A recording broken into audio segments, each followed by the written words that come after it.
पहला लेक्चर ही हुआ है सब यूनिट। इस सब यूनिट में हमने क्या क्या कंप्लीट कर लिया, लॉज ऑफ मोशन चल रहा है, लॉज ऑफ मोशन का फर्स्ट सब यूनिट हमारा कंप्लीट हो चुका है, सेकंड सब यूनिट चल रहा है, और सेकंड सब यूनिट में हमने पहला लेक्चर हो चुका है जो कि रिकॉर्डेड मैंने प्रोवाइड कर दिया अपने चैनल पे, वहां पे जो आप देख सकते हो जिसने अटेंड नहीं किया है। तो इस आज का ये दूसरा लेक्चर है आपका। पहले लेक्चर में हमने क्या क्या डिस्कस किया था, फ्रिक्शन क्या होता है पहली बात की, दूसरा फिर हमने डिस्कस किया टाइप्स ऑफ फ्रिक्शन क्या क्या होते हैं उनको डिस्कस किया। दो किस्म के फ्रिक्शन से, एक कौन सा था आपका इंटरनल, दूसरा क्या था एक्सटर्नल। इंटरनल क्या होता है उसको डिस्कस किया, एक्सटर्नल क्या होता है उसको भी डिस्कस किया। एक्सटर्नल आपके तीन टाइप्स के होते हैं, एक क्या था आपका स्टैटिक फ्रिक्शन, दूसरा क्या था लिम्पिक फ्रिक्शन, तीसरा क्या था आपका डायनामिक फ्रिक्शन या काइनेटिक फ्रिक्शन। तो देखो ये यहाँ से लेके ग्राफ जब मैंने पढ़ाया था यहाँ से लेके यहाँ तक आपका क्या था स्टैटिक, फिर मैक्सिमम जब पहुंच जाता है वो लिमिटिंग फ्रिक्शन होता है, फिर उसके बाद आपका फ्रिक्शन कम हो जाता है जब कोई चीज मूव करना शुरू कर देती है, और जब बॉडी मोशन में आ जाती है फ्रिक्शन आपका कम होकर फिर क्या हो जाता है कांस्टेंट हो जाता है। इस तरह से इस तरफ हमने अप्लाइडेड फोर्स रखी थी और इस तरफ हमने क्या रखा था फ्रिक्शनल फोर्स को रखा था। अप्लाइडेड फोर्स को इस चैप्टर के अंदर हम P के साथ लिखेंगे और फ्रिक्शनल फोर्स को हम किसके साथ लिखेंगे, F के साथ लिखेंगे। ठीक है, आगे बढ़ते हैं। ये सारी बातें कल मैंने आपके साथ डिस्कस कर दी थी, अगर किसी को यहाँ तक कोई डाउट है वो पूछ सकता है। आज का नेक्स्ट टॉपिक देखते हैं, डिस्कस करते हैं, that is law of limiting friction. क्या है आपका law of limiting friction.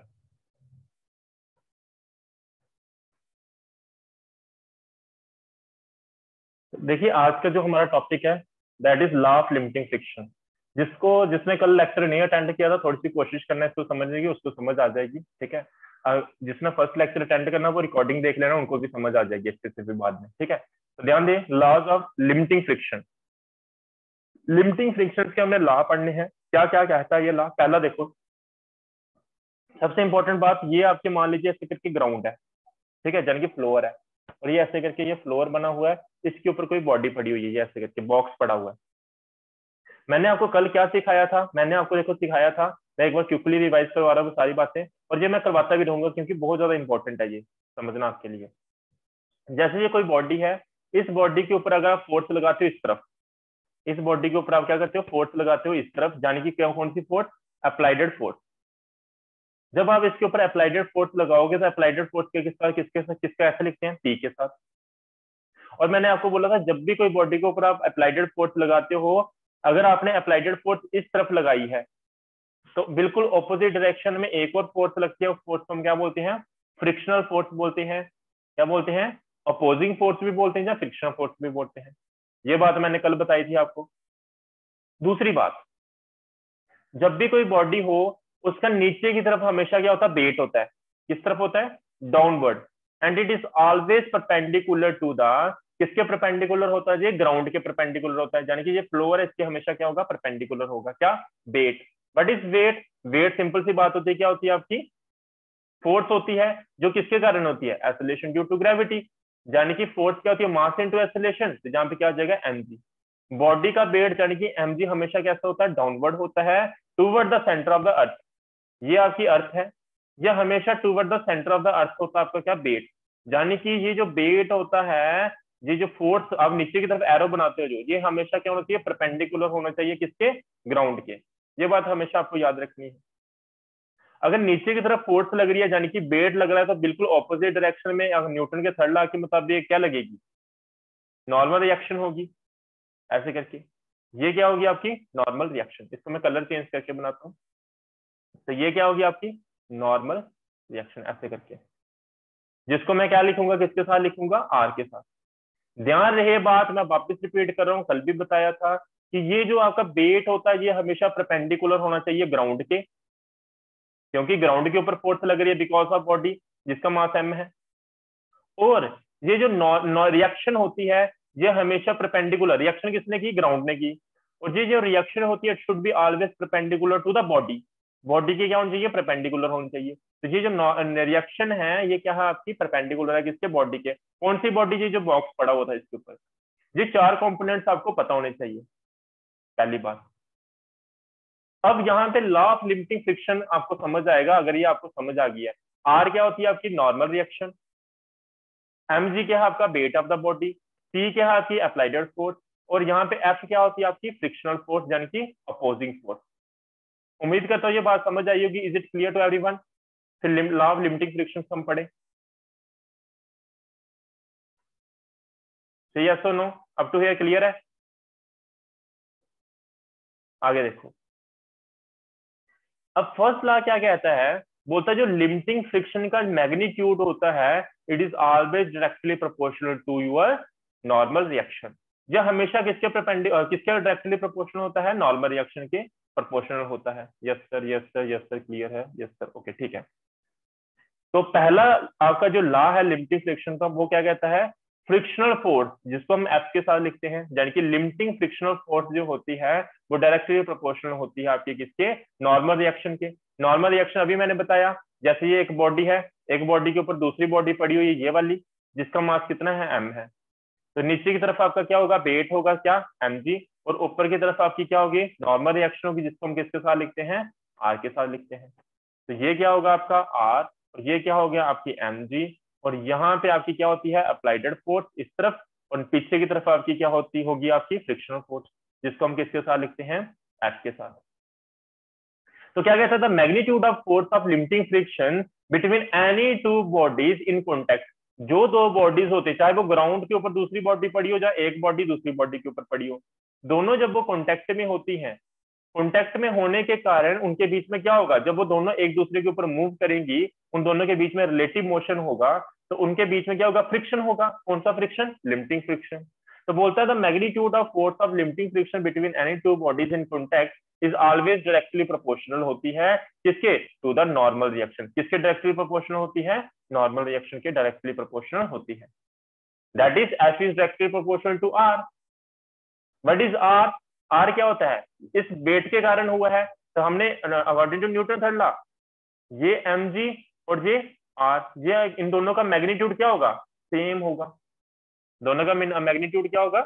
Same होगा। किसका? आर का और एम का। तो आर को मैं क्या लिख सकता हूँ? एम जी लिख सकता हूँ। आर को मैं क्या लिख सकता हूँ? एम जी लिख सकता हूँ। ये बात आपने याद रखनी है।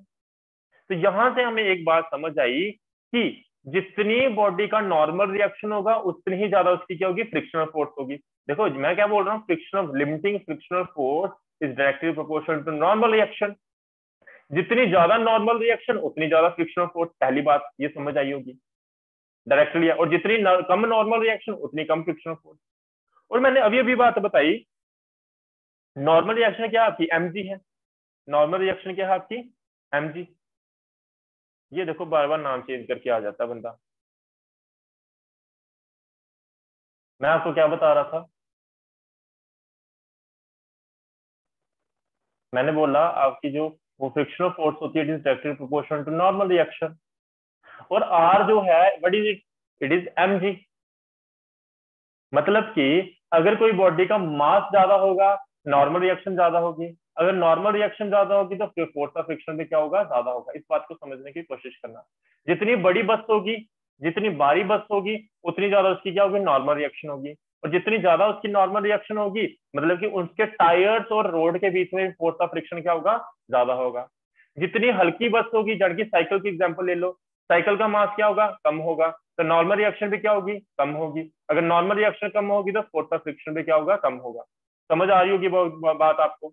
यानी कि मास जिस बॉडी का ज्यादा होगा उस केस में उसका फ्रिक्शन भी क्या होगा? ज्यादा होगा। क्यों ज्यादा होगा? क्योंकि force of friction is directly proportional to normal reaction. And what is normal reaction? It is equal to M G. Normal reaction किसके ऊपर डिपेंड करती है? मास और acceleration due to gravity. Acceleration due to gravity तो fix रहती है, लेकिन body to body mass change हो सकता है ना। तो मैं ये कह सकता हूँ कि लिमिटिंग फ्रिक्शन होता है वो डिपेंड करता है किसके ऊपर? मास ऑफ द बॉडी के ऊपर। क्या ये बात सभी को समझ आ गई कि नहीं? सेकंड देखते हैं। सेकंड लॉ जो है, लिमिटिंग फ्रिक्शन आपका नेचर ऑफ सरफेस के ऊपर भी डिपेंड करता है। किसके ऊपर डिपेंड करता है? नेचर ऑफ सरफेस, कि आपका सरफेस कैसा है। बात समझ आ रही है? तो कैसे? देखिए, the force of limiting friction between any two bodies in contact depend upon the nature of the material of the surface in contact and their roughness and smoothness। मतलब दो बॉडीज है, दो बॉडीज एक दूसरे के कांटेक्ट में है, ये एक और बॉडी है और ये दूसरी बॉडी एक दूसरे के कांटेक्ट में है। तो इन दोनों बॉडी का सरफेस कैसा बना हुआ है, क्या सरफेस दोनों बॉडी का रफ है, या क्या दोनों बॉडी का सरफेस स्मूथ है, या एक बॉडी का रफ है और दूसरी का स्मूथ है। इन सारे पैरामीटर्स के ऊपर आपका डिपेंड करेगी क्या, लिमिटिंग फ्रिक्शन। यानी कि अगर स्मूथनेस ज्यादा होगी तो फ्रिक्शन क्या होगा, कम होगा। अगर स्मूथनेस यानी कि रफनेस ज्यादा होगी तो फ्रिक्शन भी क्या होगा, ज्यादा होगा। अल्टीमेटली कहना क्या चाहता हूँ, नेचर ऑफ सरफेस के ऊपर आपकी क्या डिपेंड करता है, फ्रिक्शन डिपेंड करता है। कौन सा फ्रिक्शन, लिमिटिंग फ्रिक्शन। तो क्या बोला, the force of limiting friction between any two bodies in contact depends upon nature of the material of the surface, कि जो मटेरियल जो सरफेस है आपका, उसका मटेरियल का नेचर कैसा है। जो कॉन्टेक्ट में दो बॉडीज, उन दोनों जो कॉन्टेक्ट में होंगी उनका सरफेस हमें बताना है, वो सरफेस कैसा है। अगर वो सरफेस स्मूथ होगा तो फ्रिक्शन कम होगा। अगर स्मूथ वो आपका दोनों कॉन्टेक्ट में जो सरफेसेस हैं, अगर वो दोनों सरफेसेस कैसे होंगे, रफ होंगे, तो वहां पे फ्रिक्शन क्या होगा, ज्यादा होगा। उम्मीद करता हूँ बात समझ आ रही होगी। थर्ड देखो, कहीं भी डाउट आगे पूछना। थर्ड क्या है, the direction of force of limiting friction is always opposite to the direction of the applied force. ये तो पहले ही बताया मैंने। जैसे ये एक बॉडी है, इस बॉडी के ऊपर दूसरी बॉडी पड़ी हुई है, ये ए बॉडी है और ये बी बॉडी है। अगर आप अप्लाइडेड फोर्स इस तरफ लगाते हो तो फोर्स ऑफ फ्रिक्शन किस तरफ लगेगी, इस तरफ लगेगी। ये आपकी अप्लाइडेड फोर्स है, ये क्या आपकी फोर्स ऑफ फ्रिक्शन। तो अप्लाइडेड फोर्स के हमेशा ऑपोजिट क्या होती है, आपकी लिमिटिंग फ्रिक्शन होता है, फोर्स ऑफ लिमिटिंग फ्रिक्शन होती है। बात समझ आई होगी। The direction of the force of the limiting friction is always opposite to the direction of the applied force.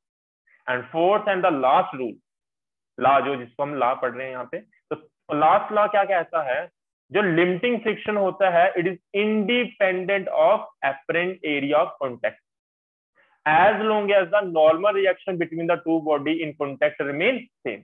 बहुत इंपॉर्टेंट है ये। देखिए पहले क्या होता था, पहले ऐसा हमें ऐसा लगता था, क्या लगता था कि ये एक बॉडी है, ऐसे करके, ऐसे समझो। आप मुझे देख पा रहे हो ना वीडियो में, आपको मैं विजिबल हूं ना।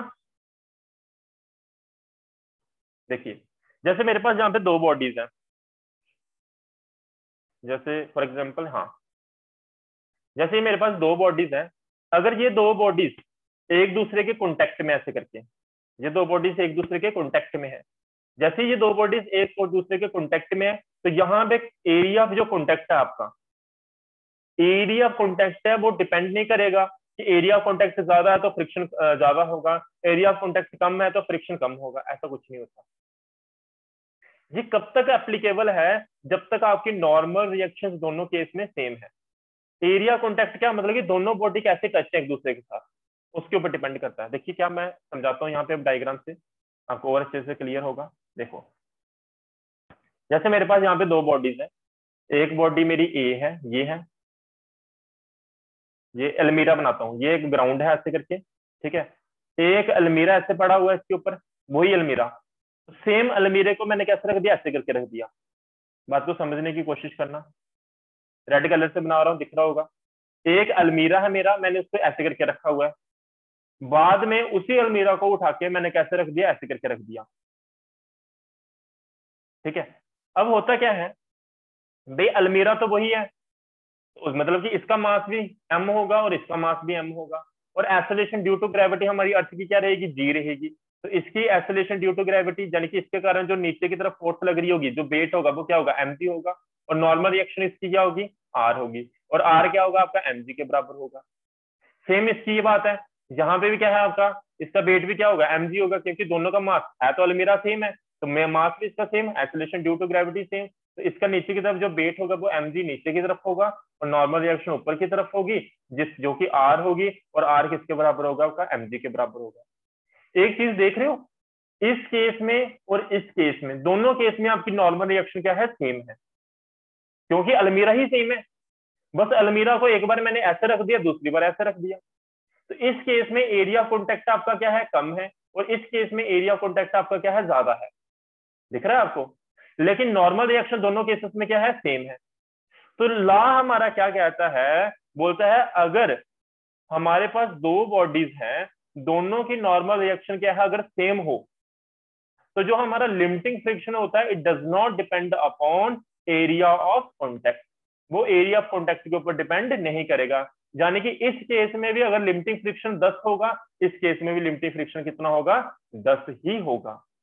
एरिया ऑफ कॉन्टेक्ट के ऊपर डिपेंड नहीं करेगा। आप देख रहे हो इसमें एरिया ज्यादा है, एरिया कॉन्टेक्ट ज्यादा है, जहां पे एरिया कॉन्टेक्ट कम है।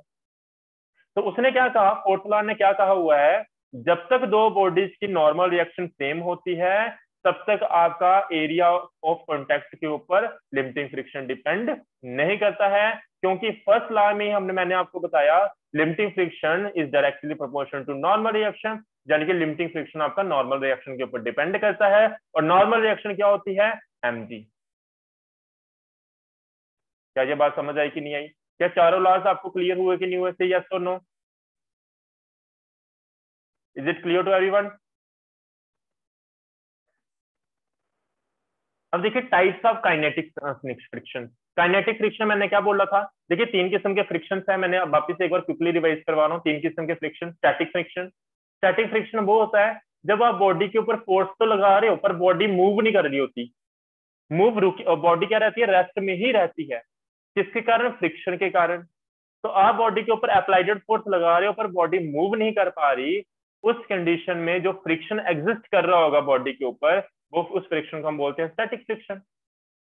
फिर एक टाइम ऐसा आता है आप मैक्सिमम फोर्स लगा चुके होते हो और बॉडी ने भी मैक्सिमम फ्रिक्शनल फोर्स लगा दी होती है, उस फ्रिक्शनल फोर्स को हम बोल देते हैं लिमिटिंग फ्रिक्शन।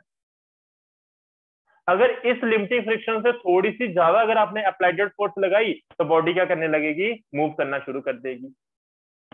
तो लिमिटिंग फ्रिक्शन के बाद जब आप ज्यादा अप्लाइडेड फोर्स लगा देते हो तो बॉडी किस में आ जाती है, मोशन में आ जाती है। और जब बॉडी मोशन में होती है उस समय जो फ्रिक्शनल फोर्स लग रही होती है, उस फ्रिक्शनल फोर्स को हम बोलते हैं कौन सी friction force, kinetic frictional force. कौन सी फोर्स, काइनेटिक फ्रिक्शनल फोर्स। जैसे इसका दूसरा नाम होता है डायनामिक फ्रिक्शनल फोर्स, ये सब बताया था मैंने कल आपको। तो यहाँ पे काइनेटिक फ्रिक्शनल फोर्स या डायनामिक फ्रिक्शनल फोर्स के दो टाइप्स होती हैं। काइनेटिक फ्रिक्शनल फोर्स FK के साथ लिखते हैं। दो किस्म की होती है, एक होती है स्लाइडिंग फ्रिक्शनल फोर्स, दूसरी होती है रोलिंग फ्रिक्शनल फोर्स। नाम से पता चल जाता है। स्लाइडिंग का मतलब जैसे ये कोई ऐसे करके जगह है स्लोपिंग टाइप की ऐसे करके, और जहां पे मैं अगर कोई बॉडी को रख दूं ऐसे करके, तो अगर ऐसे करके आपने कोई बॉडी को रखा होगा तो ये नीचे की तरफ जाने की कोशिश करेगी, लेकिन बिल्कुल ऑपोजिट डायरेक्शन में एक और फोर्स लगेगी, उस फोर्स को हम बोलेंगे कौन सी फोर्स, फ्रिक्शनल फोर्स। अगर एग्जैक्ट नाम लेना हो तो ये बॉडी क्या करेगी, नीचे स्लाइड करेगी। ये बॉडी नीचे क्या करेगी, स्लाइड करेगी। इसके ऊपर जो फोर्स लगेगी ऑपोजिट डायरेक्शन में वो कौन सी होगी, स्लाइडिंग फ्रिक्शनल फोर्स लग रही होगी। अगर आपने ऐसे करके कोई फ्लैट बॉडी रखी हुई है, दूसरी देखो, अगर ये ऐसे करके आपकी कोई स्लोपिंग हाइट है और यहाँ पे आप कोई सिलेंडर रख दो ऐसे करके, सिलेंड्रिकल बॉडी रख दी, अब क्या ये बॉडी स्लाइड करेगी कि रोल करेगी? जब आपने यहाँ पे कोई बॉडी रखी है तो ये बॉडी क्या करेगी, रोल करती हुई जाएगी ऐसे करके, ऐसे गोल गोल घूमती हुई जाएगी, रोल करती हुई जाएगी।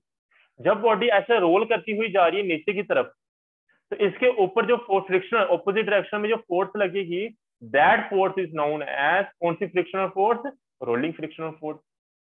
तो नाम से पता चल जाता है इनकी स्टेटमेंट का। क्या, देखिए, the opposing force that comes into play when one body is actually sliding over the surface of other body. क्या होता है जब एक बॉडी क्या करती है, जहां पे क्या होता है, ये क्या होती है, पहली बात फ्रिक्शनल फोर्स है, यानी कि कौन सी फोर्स होगी, अपोजिंग फोर्स होगी। कौन सी फ्रिक्शनल फोर्स है, स्लाइडिंग फ्रिक्शनल फोर्स है। तो द अपोजिंग फोर्स जो कब देखने को मिलती है, दैट कम्स इनटू प्ले, कब, when one body is actually sliding over the surface of the other body. जब एक बॉडी एक्चुअली स्लाइड कर रही होती है दूसरी बॉडी के ऊपर, स्लाइड कर रही हो, उस केस में जो फ्रिक्शनल फोर्स होगी, जो अपोजिंग फोर्स होगी, उस अपोजिंग फोर्स को हम बोलेंगे स्लाइडिंग फ्रिक्शनल फोर्स। एग्जांपल जैसे डस्टर स्लाइड कर रहा हो टेबल के ऊपर, जैसे ये टेबल है, इसके ऊपर मैं आपका क्या रख दूं, डस्टर रख दूं, डस्टर ऐसे स्लाइड करता हुआ नीचे आएगा। तो ये कौन सी, इस केस में जो फ्रिक्शनल फोर्स लगेगी, जो अपोजिंग फोर्स लगेगी, वो कौन सी अपोजिंग फोर्स होगी, आपकी स्लाइडिंग फ्रिक्शनल फोर्स होगी। नेक्स्ट आपकी रोलिंग फ्रिक्शनल फोर्स। अब रोलिंग नाम से पता चल रहा है, जब एक बॉडी, ये वो अपोजिंग फोर्स होती है, कौन सी opposing force, that comes into play when one body क्या करती है, एक्चुअली रोल करती है over the surface of the other body.